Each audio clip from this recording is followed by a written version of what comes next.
Muy buenos días, bienvenidos a nuestra sesión del mes de marzo del Hospital Guadalupano de Celaya, y es para mí un honor presentar al que es ya muy conocido. Platicaba con él en días anteriores y me dice: yo no necesito presentación. Yo creo que sí, por protocolo debo darles un pequeño resumen de su currículum. El doctor Gabriel Iriarte Gallego, como lo pueden ver en la imagen que él mismo se está presentando, él es expresidente del Colegio Médico de Celaya, fundador de la Sociedad de Cirujanos Generales de Celaya, secretario, vicepresidente y expresidente de la Sociedad de Gastroenterología. Pertenece al Consejo Mexicano de Gastroenterología, certificado y recertificado por dicho consejo y el de Cirugía General, socio emérito de la Asociación Mexicana de Gastroenterología, socio emérito de la Asociación Mexicana de Cirugía General, socio del SSAT, fellow del American College of Surgery, profesor de prácticas clínicas de la Universidad Autónoma de Guadalajara en 1984, docente de la Escuela de Medicina de la UNI desde 2010 y miembro del staff del Hospital Guadalupano desde hace 45 años. Por lo tanto, ampliamente conocido en nuestro ámbito, en la sociedad, además de ser un excelente ser humano, una muy buena persona, por lo tanto, y un buen amigo, al cual agradezco la amistad desde hace 30 años que yo llegué aquí. El doctor Iriarte se fue a hacer una capacitación principios de este año, fue, finales del pasado, sí, donde solamente se habló de la gastroinmunología.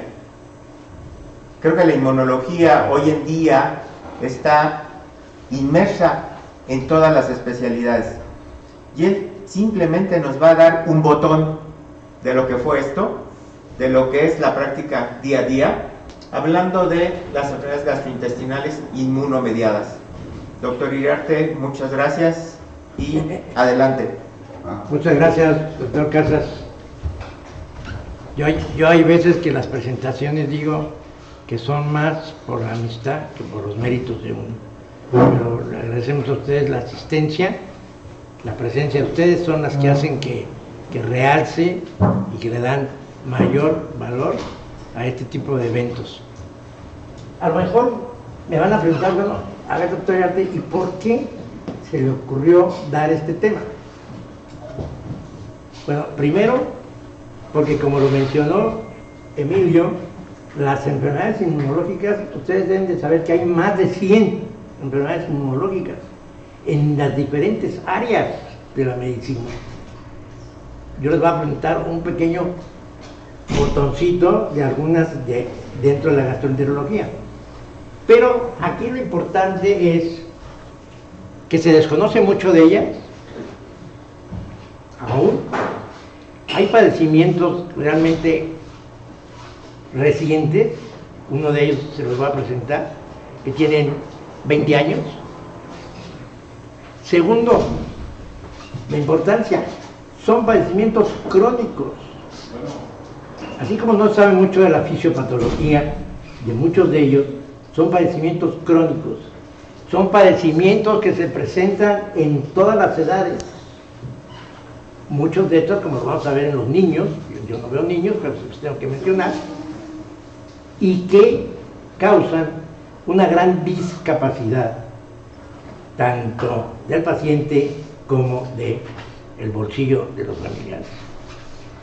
Y hay, vamos a decir, ¿y muchos no se curan? Esa es la pregunta. En el área de reumatología no se diga cuántos padecimientos están relacionados con la cosa inmunológica. Entonces, en gastroenterología, ahorita tenemos 3 juguetitos, los gastroenterólogos: la microbiota,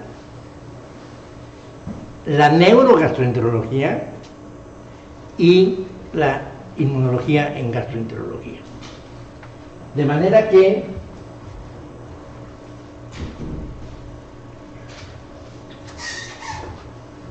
Ya llegó mi compadre, el doctor Valls. Ay, mi buen amigo Paulino, gracias Paulino que están aquí. ¿Qué traduce una patología inmune? Esto son afecciones por las que el sistema inmunitario ataca erróneamente los tejidos sanos propios porque los confunde como tóxicos. Y muchas veces es cosa genética. Y automáticamente la producción de autoanticuerpos. Les mencionaba yo que hay más de 100 padecimientos en las diferentes áreas de la medicina. En gastroenterología, estas son las más importantes. La esofagitis eosinofílica, que nos vamos a dedicar hoy un poquito a ella. Las gastritis autoinmunes y anemia perniciosa, relacionado con la gastritis autoinmune, pancreatitis autoinmune, colitis ulcerativa, enfermedad de Crohn, enfermedad celíaca, hepatitis autoinmune, cirrosis biliar primaria, colangitis primaria esclerosante. Todas tienen algún fondo. Y después incluso me va a encantar un comentario del doctor Paulino, porque dos de las que él maneja excelentemente, que es toda la enfermedad inflamatoria intestinal, el fondo es inmunológico. Y le puedo preguntar yo al doctor Paulino, oye Paulino, ¿y se curan? Ese es el problema. Y todavía se desconocen muchísimos de los mecanismos fisiopatológicos, ¿sí? Entonces, ese es uno de los problemas principales. Ahora, aquí hay que hacer una reflexión, que me gustaría que esto, y me faltarían algunos de los especialistas que me gustaría que lo escucharan esto. Hay factores predisponentes para que se desarrollen o se disparen algunos de los problemas. Porque muchísimos de estos padecimientos están relacionados con varias atopias, ¿sí? Desde rinitis, asma, eczema, etcétera, etcétera. Pero hay factores que tienen que ver muchísimo. Uno, que yo tengo años haciendo escoleta con los ginecobstetras, que es el bebé que nace por cesárea. Acuérdense que el aparato digestivo, de hecho es un aparato digestivo estéril, aunque ahora una de las doctoras, presidenta, la doctora Icaza, expresidenta de la Asociación Mexicana de Gastroenterología, nos está demostrando aparentemente que el bebé empieza a colonizarse y empieza a formar su microbiota incluso in útero. Pero bueno, eso está todavía digamos en investigación. Lo que es un hecho es que el bebé empieza a colonizarse y las cosas de la microbiota en el parto vaginal. Y entonces está demostrado que los niños que nacen por cesárea tienen muchísimas alteraciones desde el punto de vista inmunológico. Y no solamente en cesáreas, parto pretérmino, ¿sí? Que tengan asociados a alguna cosa ya también inmunológica desde el punto de vista familiar, etcétera. Entonces, son cosas que en una buena historia clínica tenemos que ir revalorando. De manera que vamos a tratar uno de los problemas que más me gustan a mí, que es el esófago, que es la esofagitis eosinofílica, porque desgraciadamente, y aparte, y déjenme decirles esto, todos estos problemas inmunológicos han ido aumentando su prevalencia y su incidencia. Y hay muchos diagnósticos erróneos que se confunden desde el punto de vista gastroenterológico, lo vamos a ver. Es decir, ¿por qué? Por lo siguiente. Este señor es famosísimo, no está ningún patólogo, pero es Paul Ehrlich. Él en 1879 describió esta célula. Y esta célula, y ganó el premio Nobel por la descripción de el eosinófilo.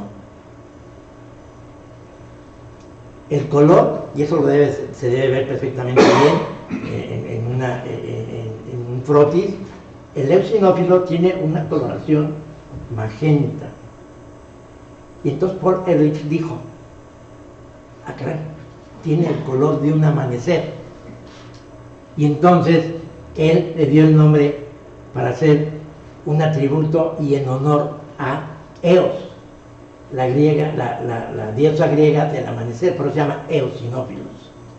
Y fíjense ustedes, hasta 1978, más de prácticamente 100 años después, es cuando empezaron a ver algún caso. Y esto que estamos viendo ahorita aquí, esto es nuevo. O sea, no se supo, porque este doctor Landers reportó un caso en una calasia, reportó que había infiltración eosinofílica. Ahora, les voy a presentar una diapositiva más adelante, vean la importancia que tiene esto. Y en 1993, por eso este padecimiento realmente es un padecimiento nuevo. Y en 1993 hay la primera serie de este Atwood y colaboradores, que son investigadores ingleses, presentan la primera casuística de casos, y presentan 12 casos. De manera que no es antigua esta enfermedad. Tiene, no sé, 3 o 4 décadas que se sabe más de ella. Parte de esto me lo van a disculpar que esté en inglés, pero tuve la oportunidad de estar en un taller con Samia Chen, de la Clínica Mayo, una de las gentes que más saben de esto, y entonces tomé yo algunos materiales que él presentó que me parecen muy interesantes. Primero, la esofagitis eosinofílica es el desorden o la alteración o la enfermedad desde el punto de vista eosinofílico más común del tracto digestivo, porque ya vimos que hay pancreatitis autoinmune, ya vimos que hay gastroenteritis eosinofílica, enterocolitis eosinofílica, etc. Pero la más común es la esofagitis eosinofílica. Y después, esto que es muy importante, es la primera causa de impacto de alimentos en los pacientes jóvenes.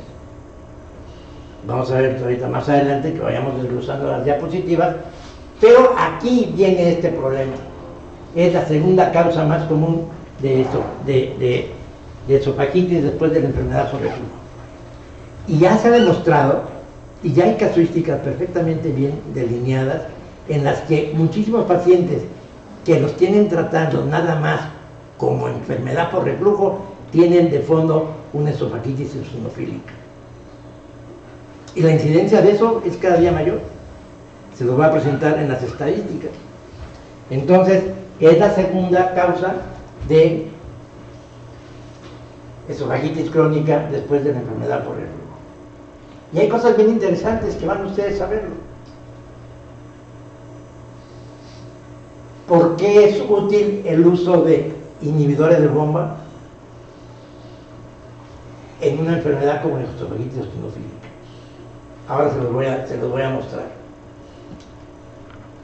Entonces, vamos a hacer una breve análisis, la definición, la epidemiología, hallazgos clínicos y hallazgos endoscópicos y finalmente diagnóstico. Y después manejamos rápidamente lo que es todo el tratamiento. La definición. ¿Cómo definimos qué es una esofagitis eosinofílica? Bueno, pues representa una enfermedad esofágica crónica. Desde niños, puede haber desde niños. Mediada por el sistema inmune, que se caracteriza clínicamente por síntomas relacionados con una disfunción del esófago. El esófago no trabaja bien y además tiene una inflamación predominantemente eosinofílica. Entonces, esto es muy importante. Si analizamos la distribución de este padecimiento en el mundo, pues está en todo el mundo, a excepción, fíjense ustedes, África. África no tiene reportados casos de esofagitis eosinofílica. No sé, si me preguntan por qué, no sé, no ha habido una explicación, pero es el único continente que no tiene información de esofagitis.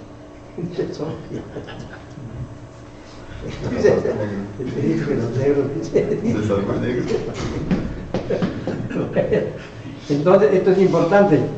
Aquí fíjense ustedes Ve nada más cómo ha aumentado desde el 2001 hasta el 2022, ¿sí?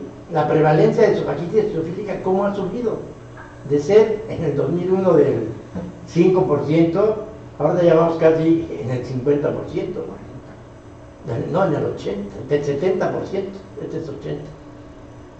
Entonces hay una incidencia global que ha ido definitivamente yéndose para arriba, y seguramente eso ha sido porque se diagnostica más, porque se piensa más en ella, ¿sí?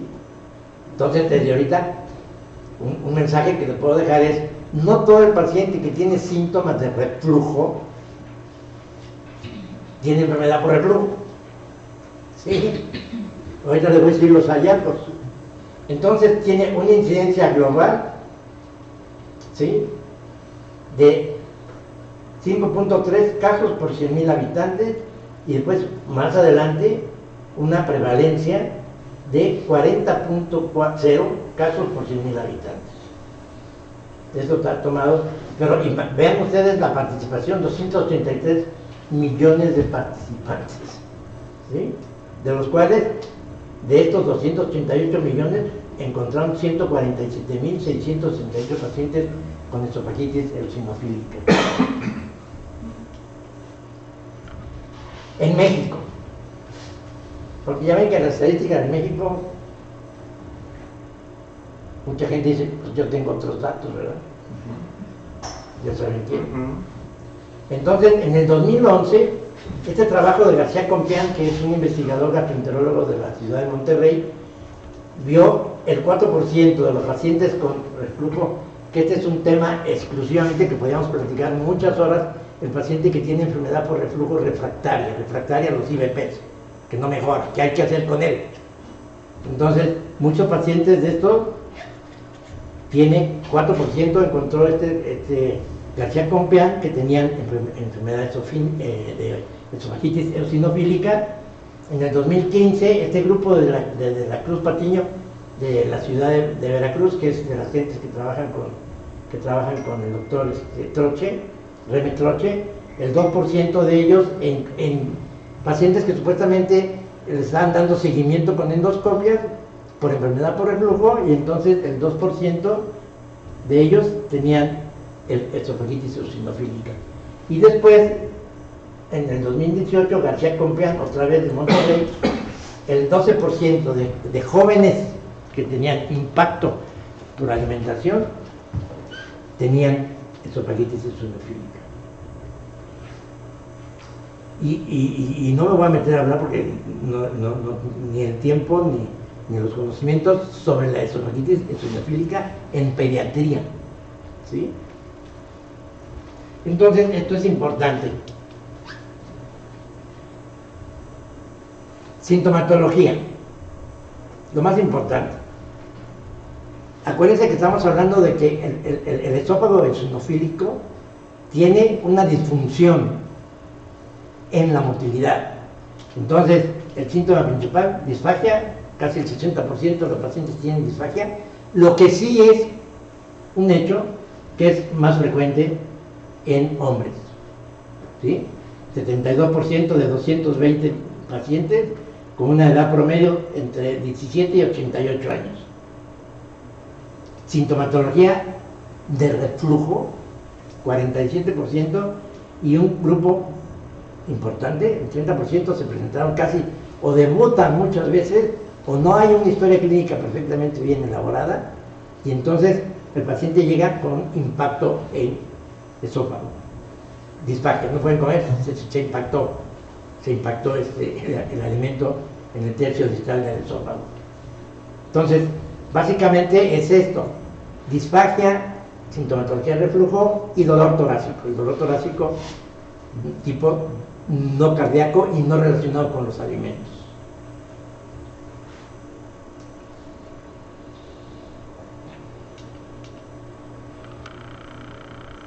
Pero ahora, una buena historia clínica. Acuérdense que la historia clínica es la mamá de la medicina. Si ustedes hacen una buena historia clínica, yo siempre enseño a mis alumnos y a los compañeros de urgencias: hagan buena historia clínica, porque así van a poder hacer un buen diagnóstico. Entonces, fíjense, estos pacientes de 107 pacientes, el 40% tenía antecedentes de alguna situación de atopia, ¿sí? Tenía antecedentes alérgicos. El 35% tenía eosinofilia sérica y un porcentaje del 25% aproximadamente tenía aumento de IgE en sangre. Entonces, esto también hay que hacerlo. Hay que hacer una buena historia clínica, pedir algunos exámenes, antecedentes y algunas determinaciones de laboratorio.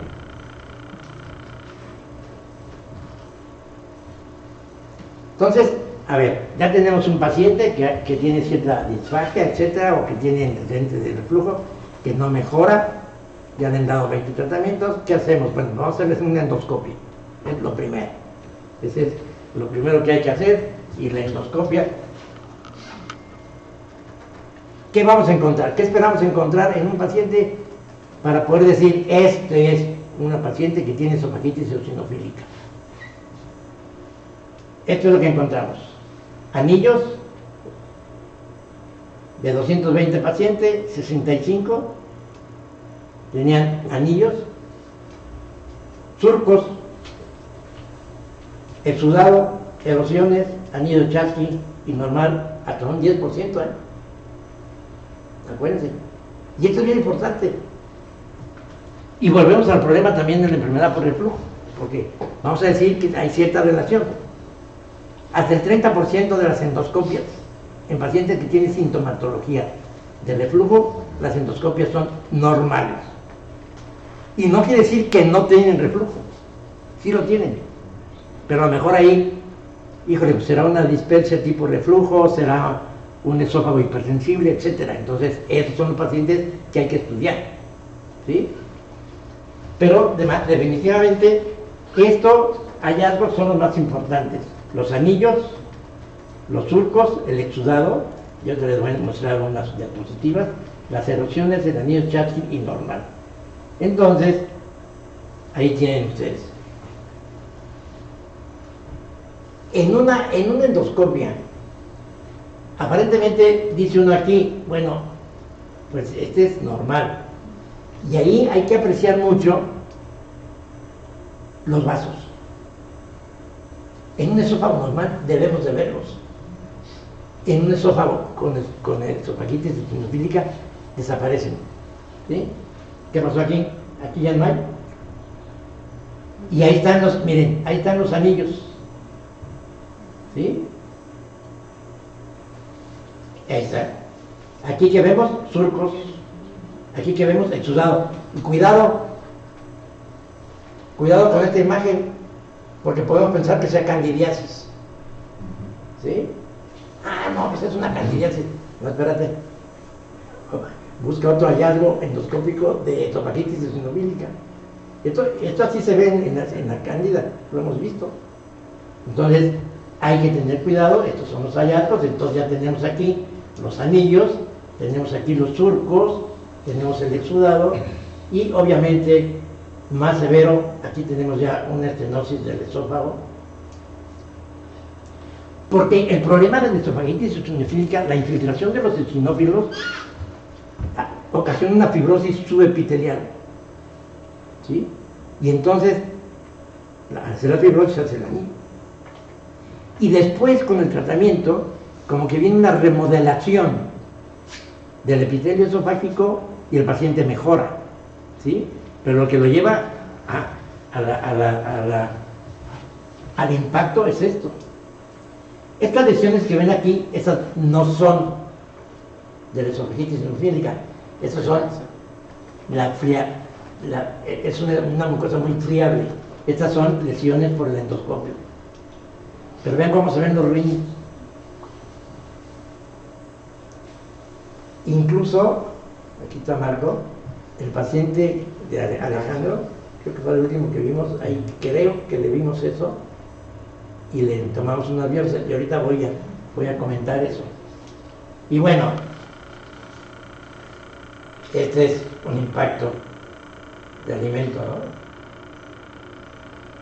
Ahí se quedó el alimento. Entonces, esta es la clasificación que se puede tomar de dos formas. Una, bueno, se llama EREFS, que es la E de edema, R de ring, E de exudado, F de surcos y S de estenosis. Pero en algunos libros, en algunos artículos, S quiere decir Endoscopic Reference Score. ¿Sí? Yo, ¿para qué voy a decir cuál es este R? Pues es este, nada más que ahí le pusieron otra traducción. Pero realmente eso es lo que encontramos.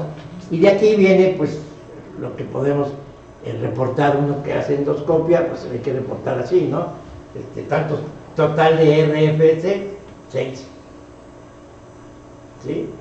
Entonces, cuando ya tienes grado 1, si está presente, tiene estenosis, grado 2, si es severa, los surcos, severo más del 10% de la superficie, los exudados, los anillos, el edema. Entonces, esta es la clasificación actual vigente de la estomaquitis eosinofílica desde el punto de vista endoscópico. Actualizada,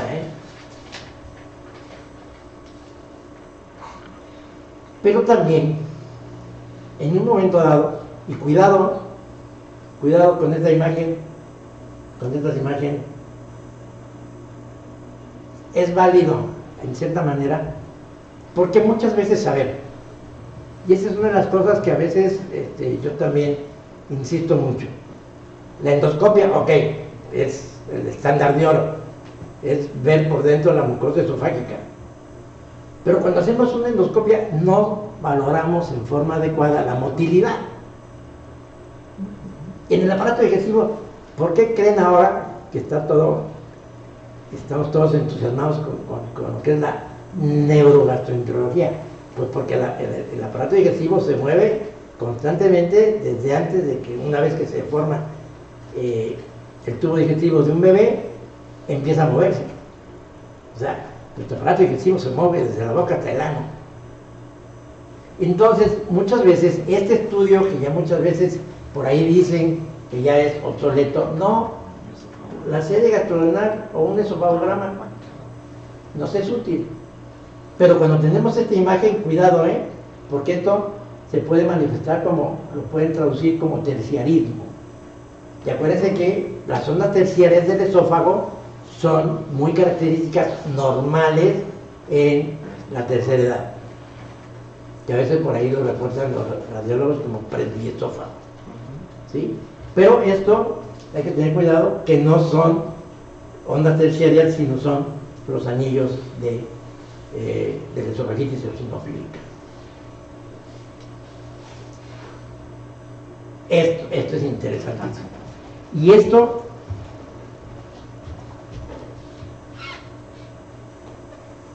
es nuevecito. Este es de un artículo, no viene aquí, pero aquí está, de este año. Resulta que en 844 casos de acalasia,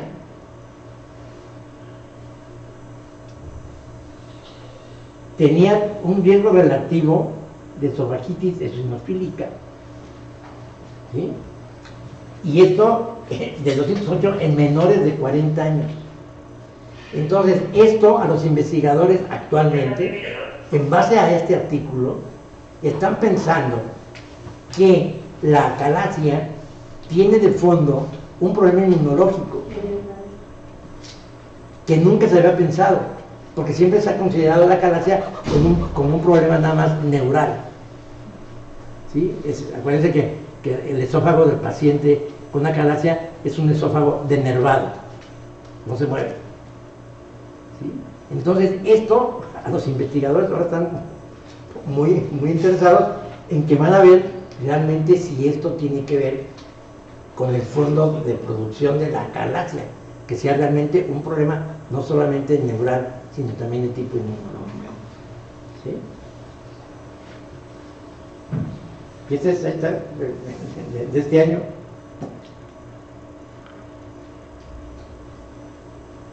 Entonces ya tenemos nuestra historia clínica. Ahora, ¿cómo vamos a ratificar el diagnóstico de esofagitis por eosinofílica? Con la endoscopia. Aquí viene una cosa bien interesante, de discusión, fíjense. En medicina estamos muy acostumbrados a que debemos de hacerle mucho caso a las guías. Y hay guías para todo. Y es así como que lo que dice la guía, eso es. Y lo que está para la guía, ya no es válido. Entonces, lo primero, endoscopia. Cuando tienes sintomatología que sospeches que pueda ser una esofagititis eosinofílica y en la endoscopia tienes hallazgos sugestivos de la misma, mínimo hay que hacer 6 biopsias, mínimo. ¿Por qué? Porque la esofagitis eosinofílica no es una enfermedad difusa, es localizada. Entonces hay que tomar 2 biopsias, más o menos de la unión del tercio superior medio a la mitad y abajo. Y que muchas veces no se crean, los que hacemos endoscopia, para tomar las biopsias de estómago nos cuesta trabajo porque sí, no hemos tenido una pincita así lateralizada que muerda, ¿no? Sino se resbala. Entonces hay que tomar 6 biopsias. Y esto es lo que, desgraciadamente no está aquí el patólogo, pero esto es lo que encontramos. La norma es, y aquí viene la discusión, incluso este fin de semana que estuve en el curso se armó una discusión espantosa, porque la guía, la norma establece que tú haces el diagnóstico o corroboras o compruebas que es una esofagitis eosinofílica si tiene más de 15 eosinófilos por campo. Pero de alto poder. Entonces yo quiero saber, primero, la experiencia que tienen los patólogos, el equipo con el que están viendo las biopsias, ¿sí? Y tercero, y eso fue lo que motivó la discusión de este fin de semana pasado en México, que un paciente que tiene sintomatología, si tiene hallazgos, y el patólogo reportó que tenía 13 eosinófilos en el campo, no tiene esofagitis eosinofílica, ¿sí? O sea, o 14, y entonces no tiene esofagitis eosinofílica, pues sí la tiene, ¿sí? Depende dónde tomamos las biopsias, etcétera, etcétera, y de la, ahora sí que de la experiencia del patólogo, ¿no? Pero entonces, eso es muy importante. Y muchas veces no solamente se encuentra la infiltración eosinofílica aquí, sino también puede uno encontrar microabscesos eosinofílicos, ¿sí? Entonces hay que tomar, estos son los 2 hallazgos más importantes que teóricamente deben de corroborarnos los patólogos, que es la infiltración leucocitaria con mínimo más de 15 eosinófilos por campo de alto poder y estos microabscesos que también se pueden ver ahí. Esto es lo novedoso, lo más último, tratar de hacer estudios para diagnóstico de esofagitis eosinofílica no con métodos invasivos como es la endoscopia, sino por métodos no invasivos, que hay 2, y esto es lo último, que yo ni siquiera yo sabía que ya existía esto, un poquito la ignorancia, pero estos son dos sistemas, uno es con una cuerda y otro es con una pequeña esponja, es una citoesponja, entonces les pasan la citoesponja o les pasan la cuerdita, la van pasando, es un poquito rígido la cuerdita, lo mismo así, y esta esponjita se expande en contacto con el esófago, con el epitelio, y arrastra las células. Entonces, eso es lo que le mandan al patólogo a estudiar, para que vea la presencia de eosinófilos. ¿Y esto qué es? Endoscopia transnasal, sin sedación y con canal de trabajo con biopsias, ¿sí? Debe ser, no sé, de 5 milímetros, será el diámetro del endoscopio. Se ve muy delgadito. Pareciera como si fuera nada más de esos que usan para hacer la laringoscopía los otorrinos.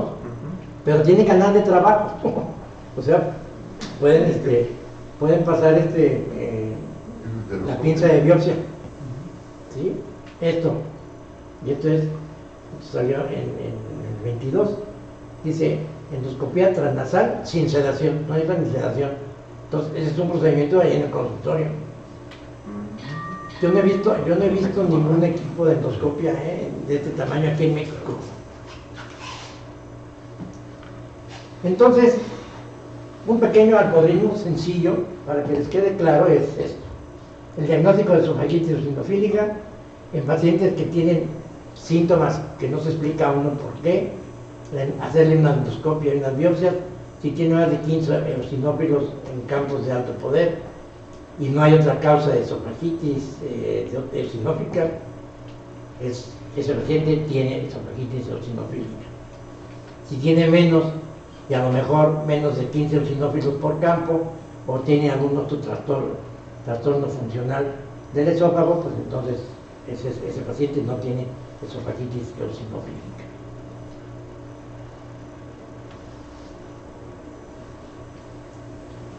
Muy bien. Un poquito del tratamiento. Muy sencillo.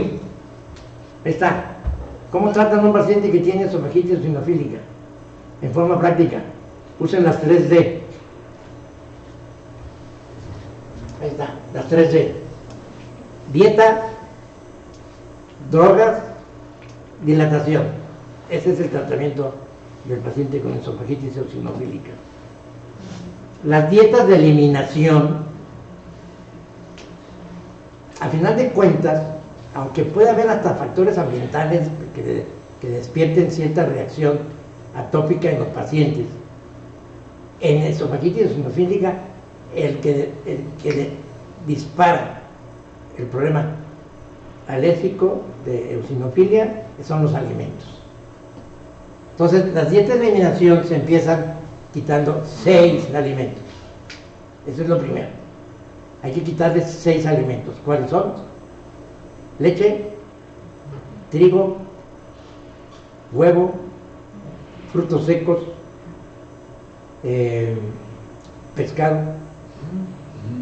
y soya. O sea, pescados y mariscos. Eso es al principio. Cuando empiezas a tratar al paciente, empiezas a darle un tratamiento y lo pones con esta dieta.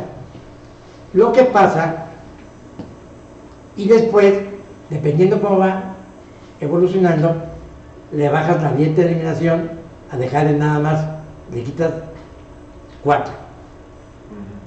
¿Sí? Y cuando los pacientes van mejorando, se los vas agregando en la alimentación. Depende cómo van. Casi siempre después de 8 o 12 semanas de tratamiento. Entonces, pero de entrada les quitas los 6 primeros. Que mejoró un poco, a lo mejor a las 4 o 8 semanas, lo dejas y le quitas nada más 2, que casi siempre lo que más les quitan son los 4 primeros: la leche, el huevo, el trigo y la soya. Entonces ya le dejas frutos secos y mariscos o pescado, lo pueden comer. Pero esa es la dieta de eliminación. ¿Sí? Cuando empezaron esto, y que sigue siendo válido, pero es muy caro, es que les dan de dieta elemental. Pero pues es caro, no todo el mundo tiene acceso a ello. Entonces, esta es la panorámica del tratamiento más o menos, para que tengan una idea. A mí me encantan los algoritmos porque eso los llevan de la mano. Tenemos un paciente que tiene una eosinofilia con más de 15 eosinófilos por campo. Primero hay que hacer una evaluación, ahí viene la historia clínica, evaluación de alergias, control ambiental y enfermedades alérgicas conocidas, IBP por 8 semanas. Empezamos dieta de eliminación de 6 a 8 semanas, esteroides tópicos, y ahí vamos. Terminamos las 6 a 8 semanas, le repetimos la endoscopia con biopsias, porque hay que ver con la endoscopia de control si ya no hay 15 eosinófilos.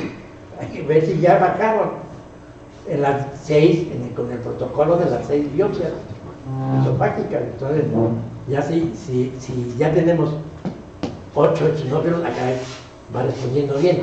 Pero eso debe ir de la mano de la mejoría clínica del paciente. El paciente tiene que mejorar clínicamente desde el aspecto clínico, pero también tiene que mejorar desde el punto de vista endoscópico. ¿Eran esteroides tópicos que era de poner cremas o cómo? No, tópicos, ahorita. O tomar. Sí. Ahorita hay una diapositiva. Repetir la endoscopia con biopsia, respuesta sintomática histológica, IVP de mantenimiento y la de introducción dietética, es lo que les digo, que ahí se va reintroduciendo. Aquí el problema es, y Paulino me lo podrá confirmar, los pacientes con enfermedad de inflamación intestinal, ¿cuánto tiempo? ¿No? ¿Toda la vida? Toda la vida van a estar con esteroides, toda la vida van a estar con... ¿Verdad? Bueno, esa es la pregunta igual, aquí también cabe la misma pregunta. Aquí dice aquí, esteroides tópicos en mantenimiento, ¿cuánto tiempo? ¿El resto de su vida? ¿El paciente? ¿Sí? De aquí tenemos, a partir de las biopsias, si hay persistencia de los síntomas, por eso le digo que tiene que ir de la mano, mejoría clínica con mejoría de hallazgos endoscópicos. Y entonces tenemos evaluar qué tanto se han apegado al tratamiento y a las dietas y eso. Porque eso de las dietas de eliminación es un cohete, ¿eh? A ver, a una persona de 19 añitos que tenga eso, a ver, mételo a dieta, a que te haga caso, va a estar en chino. ¿Sí? Adicionar el IVP, las dietas más estrictas, cambio de esteroide tópico al sistémico, terapia biológica, igual que en la enfermedad inflamatoria intestinal, estamos hasta acá de terapia biológica que cada día nos sacan, ¿sí? Y la dilatación esofágica en caso de que tenga disfagia y que tenga disminución del calibre hasta de ya con un 30% del diámetro del esófago, hay que quitárselo, hay que dilatarlos. Esto es lo que yo quería que también ustedes supieran. Ahí no se usan los IVPs como por problema de ácido, no, sino por esto. Esto se sabe de los IVPs. Hacen regulación de la expresión de los genes de eutaxina, de citocinas y de interleucinas. Hacen restauración de la integridad de la mucosa esofágica. Hacen remodelación reversa de la fibrosis. Por eso se usan los IVPs, no porque tengan hiperacidez, no, se usan por esto. Y efectos independientes de la inhibición de la secreción de ácido. ¿Sí? Entonces, estos pacientes no tienen pirosis. Pero esto es importante. ¿Sí? Desde el 2022 hay varios artículos de esta fecha. Entonces, por eso se usan los IVPs. Ahora, aquí está, Jaime, los esteroides tópicos, hay dos. No se ha visto que haya mucha diferencia entre el efecto de uno y del otro, ¿eh? O sea, los dos son muy buenos, no se combinan, no es necesario combinarlos. Hay que es la fluticasona en spray, dice de glute, y hay la budesonida, que aquí en México lo tenemos, pero no orodispersable, eso es lo que nos hace falta aquí, ni en gel, ¿sí? Pero el uso de cualquiera de estos, esa es la base. Los IVPs y los esteroides tópicos. Y ahí tienen una de las múltiples tablas que hemos visto aquí, la respuesta a esteroides tópicos, la sintomatología, la mejoría, fíjense ustedes, casi el 80% de los pacientes, la mejoría endoscópica, el 70-71% de los pacientes mejoraron, y hubo incluso la mejoría histológica. Entonces, esa es la base, mejoría clínica con mejoría endoscópica y histológica, ¿sí? Y entonces podemos saber que nuestro paciente va mejorando en forma satisfactoria. Y esto, los biológicos. Este es el que más ahorita están usando en ensofílisis o sinofílica, pero ahorita les voy a enseñar una diapositiva, la última creo, de este producto que es ahí, me faltó poner una U, es dupilumab. Son medicamentos, y Paulino y yo siempre lo estaba alegando en enfermedad inflamatoria intestinal, pues sí, son carísimos. Son carísimos y llegan unos, híjole, pues es que sí mejoramos. Pues no, muchas veces, lo mismo que les cuesta el tratamiento, mejor se operan, les va muy bien. Sí, pero aquí está difícil, quitar el estómago está canijo. ¿Sí? Entonces, estos son los biológicos. Este es el biológico que actualmente es el que más se está usando. ¿Por qué? Porque hay una gama tremenda, ahí están todos. Todos estos están en investigación y que son el futuro. El Sendatimab, el Tezepelumab, etcétera, etcétera, todos son los UMAB. Todos estos están en investigación del futuro. Entonces, y las dilataciones. Bueno, las dilataciones, ahí vienen algunas recomendaciones: hablar con el paciente, expectativas y complicaciones, evaluar gentilmente y con cautela el esófago. Acuérdense que es un esófago friable, hay que hacerlo con cuidado las dilataciones, y hay que iniciar las dilataciones conservadoramente con el menor tamaño del dilatador, balones.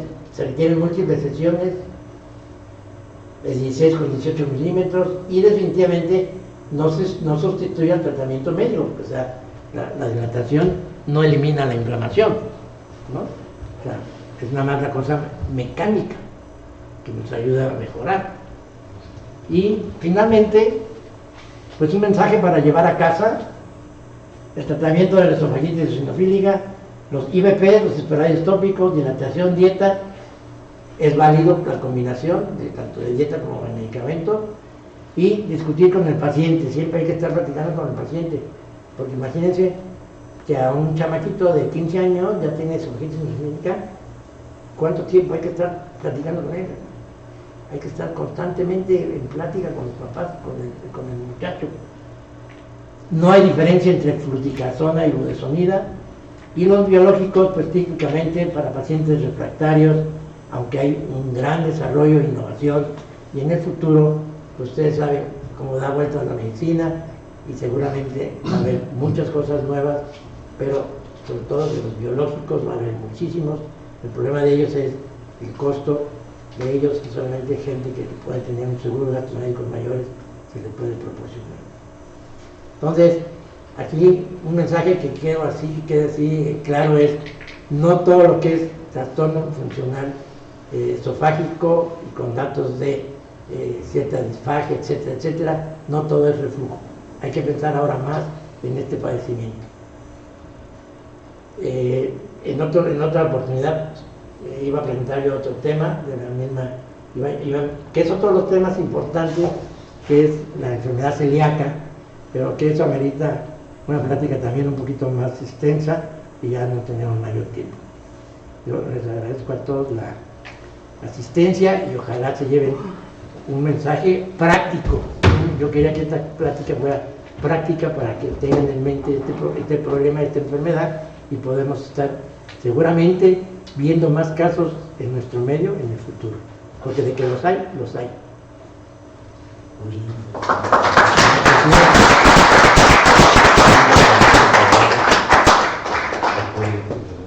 ¿Alguna pregunta, algún comentario? Marco.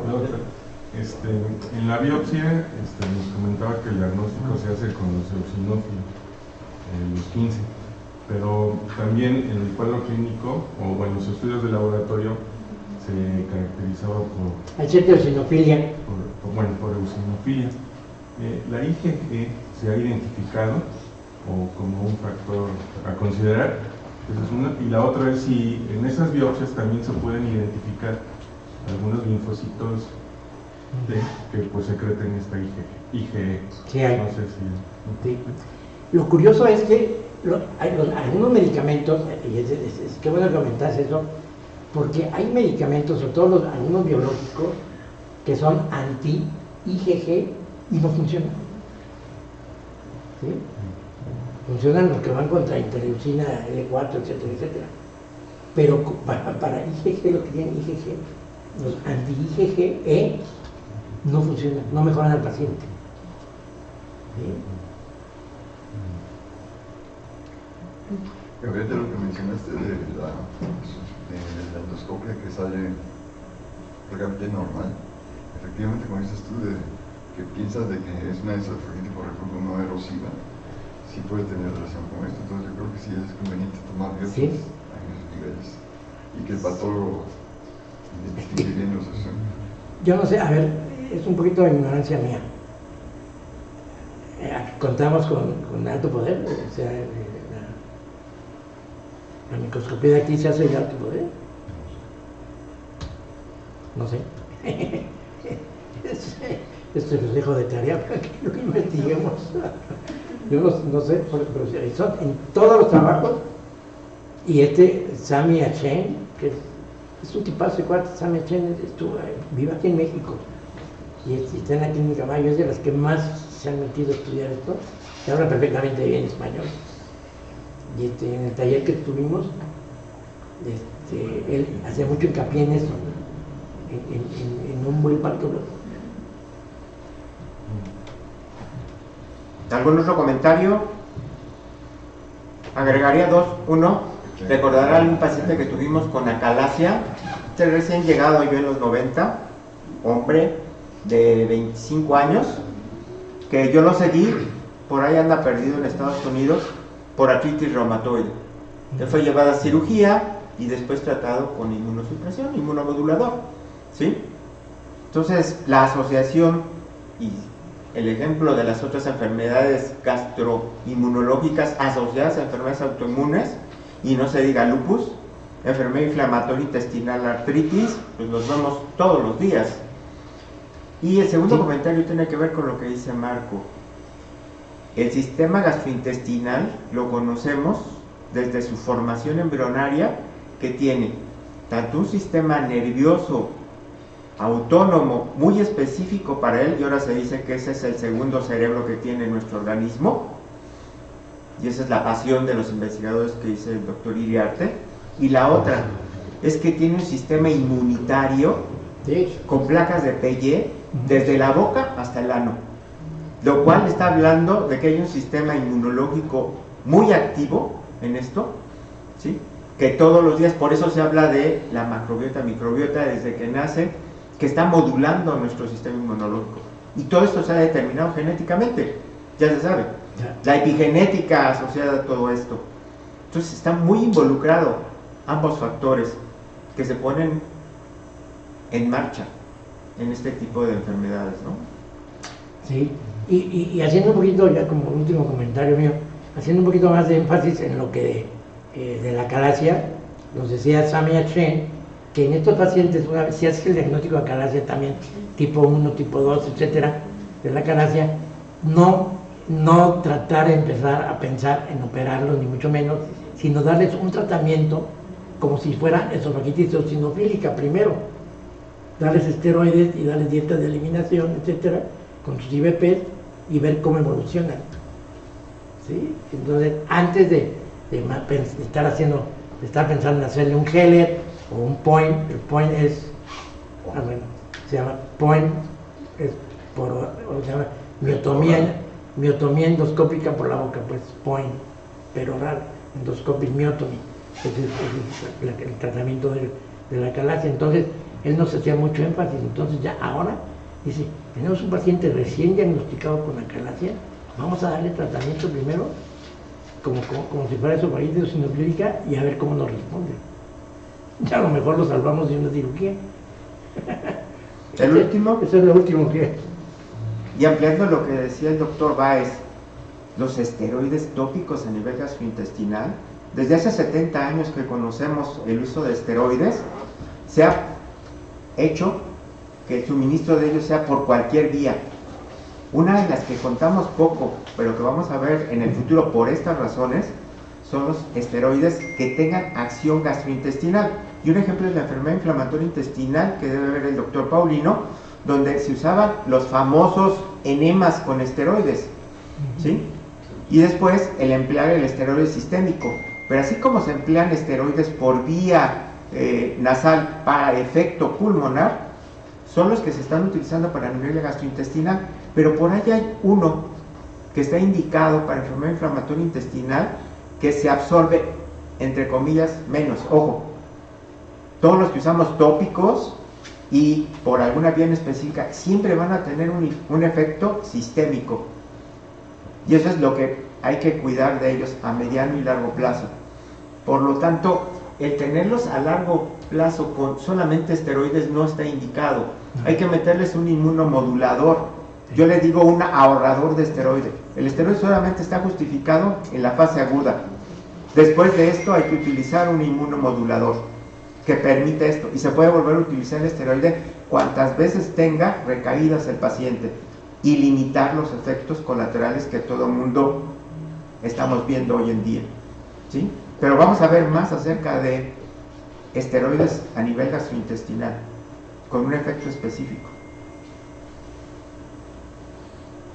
Si no hay más, le agradezco al doctor Iriarte, un tema muy actual, ¿sí? Y que va a dar mucho que hablar más adelante. Después me programo para el de la enfermedad celíaca, porque también es una cosa que me interesa de muchos fines prácticos de lo que, cómo se está manejando, porque hay muchos mitos ahorita que se están haciendo sobre lo que es la enfermedad celíaca. Bueno, y agradezco la presencia de Gracias. ustedes, y un aplauso para ustedes por darse ese tiempo para asistir aquí.